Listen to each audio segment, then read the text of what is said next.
Let's dive into our Superman preview, breaking down the box office projections for James Gunn's Superman, the first movie of the DCU.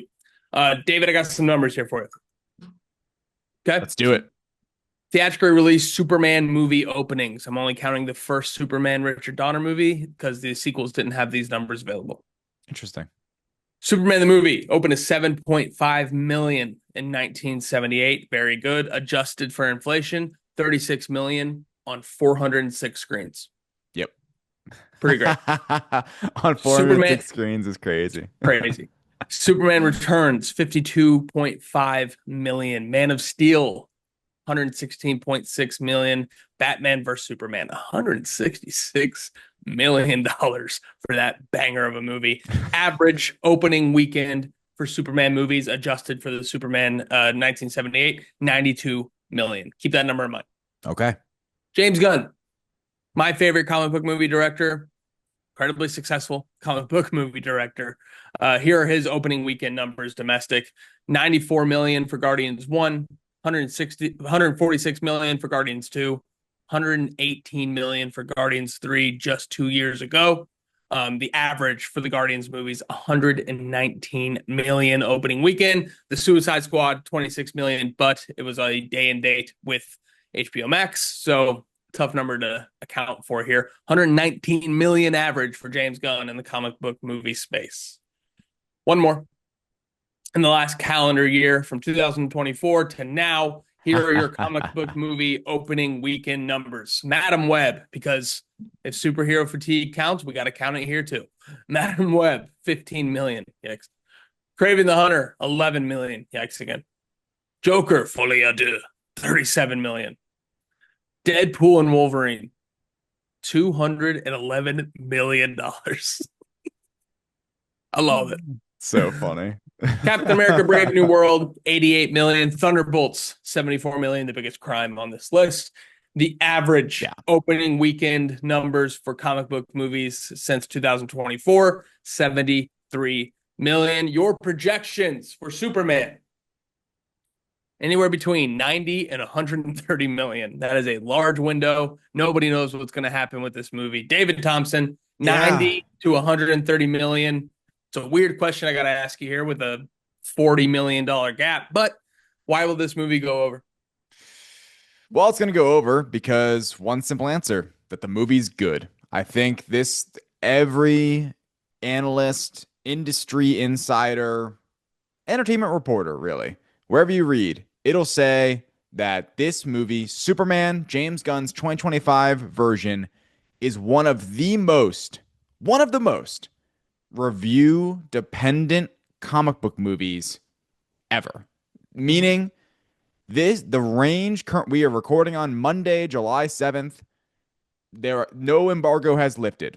There are no social media reactions. There are no reviews yet. In the coming days, they will be out. By Wednesday specifically, you'll have a much better idea than what we're talking about right now. However, where we are sitting right now, if this movie does well, so let's do the hypothetical.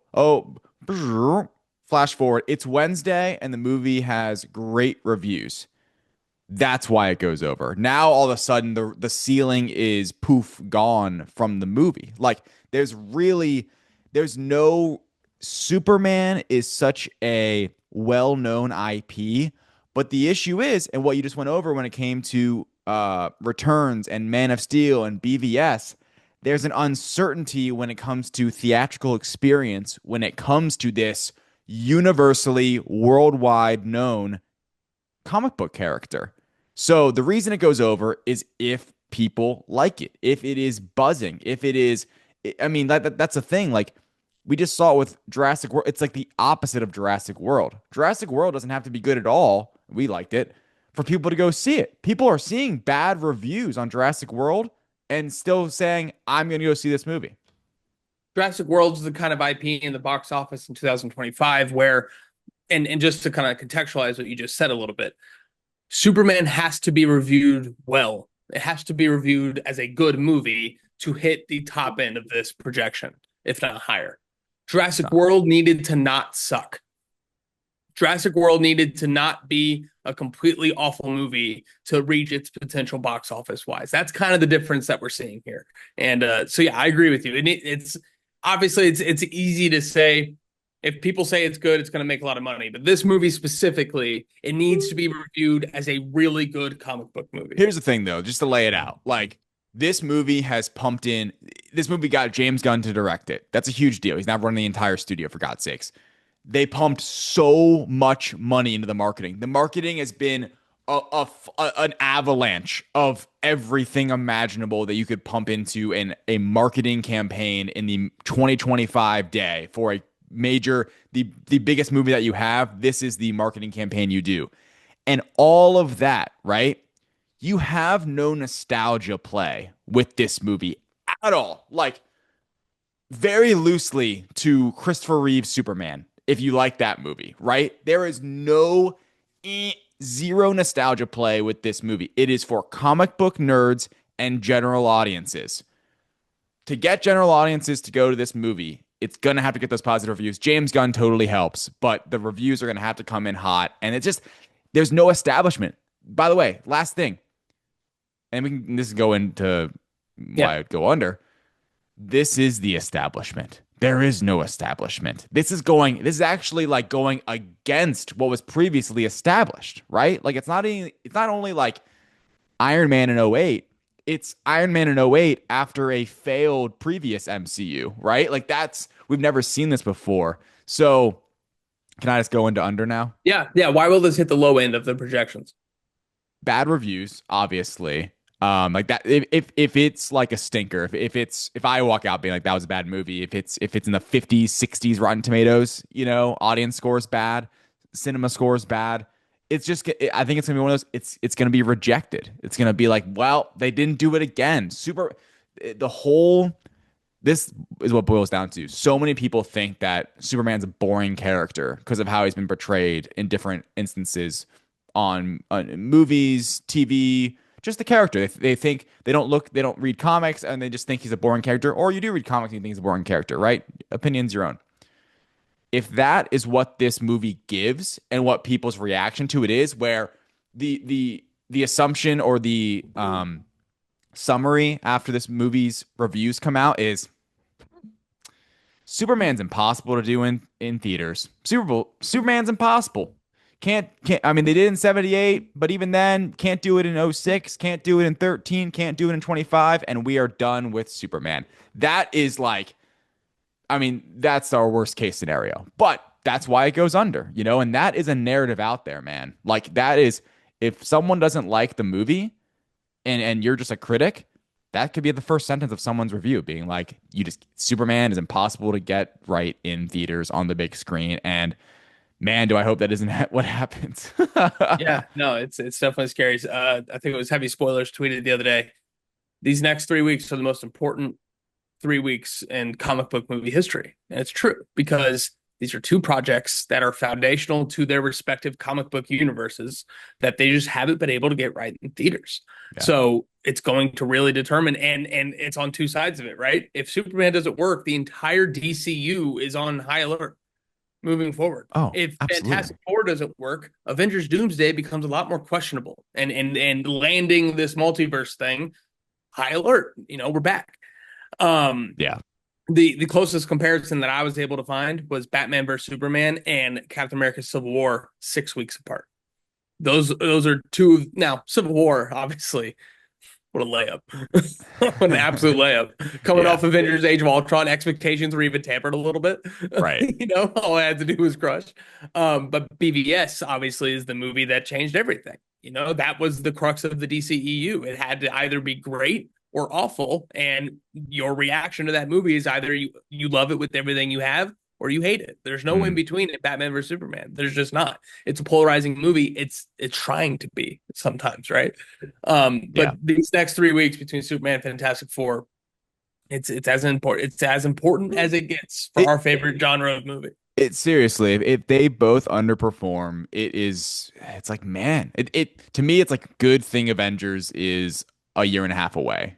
Like, that would let the dust settle. You just read off the Deadpool and Wolverine number. That was because we were in a drought, man. We were in a drought and a huge nostalgia play, and people love Deadpool. And we've learned that the R-rated thing, it works. It just works. Yeah. Spider-Man plays, Batman plays, X-Men plays, Avengers has played so far. We'll see. But the comic book bubble, some say it's already burst. I say it's deflating, not burst. Yeah. But The, this could be a pin in the side. the Thunderbolts thing to me, that showed a sign of deflation where I'm like, damn, man, that was the opposite of Superman in a way where it's like that was a good movie, but it didn't have the IP drive at all. It didn't have the like oh, I really care about what happens in a Thunderbolts movie, right? Like no one heard of Thunderbolts. You should, by the way, if you're listening to this and haven't seen Thunderbolts, please watch it. It's incredible. David Thompson. Very good The movie. range is 90 to 130 million. Obviously, we don't know what the initial reviews are going to be. It's going to change the numbers quite a bit. Based on the trailers, based on what you've seen from this movie, use that to extrapolate how good you think the movie is going to be, and the reviews reflecting that. What is your pick for the opening weekend domestic box office numbers for James Gunn's Superman? Yeah, I'm feeling pretty good about this. Guys, there is a scenario out there where I'm going to be on the BO Boys podcast on Wednesday night, and I'll have seen the movie. There'll be reviews out. I might change my prediction on that show then. There's a way this movie is like 150 plus. There's a way this movie's $80 million. Right now, I'm going to go $120 million. I feel good about that. It's just above Guardians 3, which I like. Guardians was 118. I have so much that my backbone, my like saving grace and all this is James Gunn at the end of the day. It's like I have so much faith in him, and I feel like he's gonna put out a movie that at the very least people will be interested in seeing. And I mentioned all the reviews and stuff. I do feel like there's a lot of energy around this movie right now. And maybe it's just because I'm in this bubble, but I genuinely feel like because of like we just said, the marketing campaign, I think a lot of people know about this movie that aren't just comic book movie fans. I think a lot of people are interested, and I think the simplistic title of just Superman really helps as well. Yeah, I'm right there with you. The way I look at it, and for people who are new here, you'll learn David is definitely more the box office business side analytical movie fan. I'm definitely more of the narrative, storytelling, character driven movie fan. But the way I look at this, just looking at these numbers I put together, if it's under 90 million, it's going to be considered, I think, failure seems like a hard word, but I don't know. Under 90 is Bummer. anything under 100, I think, is a letdown. Letdown's the word I'm looking for. Anything under 100 is a letdown. I think if it beats out Man of Steel, we can call it a win. Yeah. Batman versus Superman at 166. If we can Right. reach that, given the wave that Batman versus Superman was able to ride, remember Aquaman made $1 billion? If we can reach that, this is going to be a smash success. Yeah. And obviously that's high wishful thinking. It's the world I want to live in, Matt. Please. That's the number. That's the number that if it gets there, take the gloves off. We're I hate saying it, but we're back. Yeah. Well, DC's back, right? Like, DC's that back, right. in the realest of ways, DC would be back.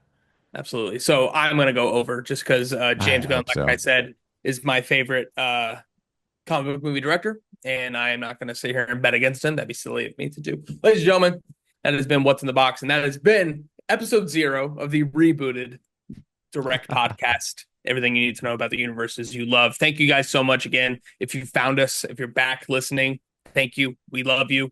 We're happy that you're here. And if you're new, hang around. We have a lot of fun here. It's a good time. We've been doing this for 5 years. We're excited to keep doing it for you. Check out thedirect.com for all the latest movie and TV news from the universes you love. For David Thompson, I'm Matt Roembke. Until then, we'll see you next time.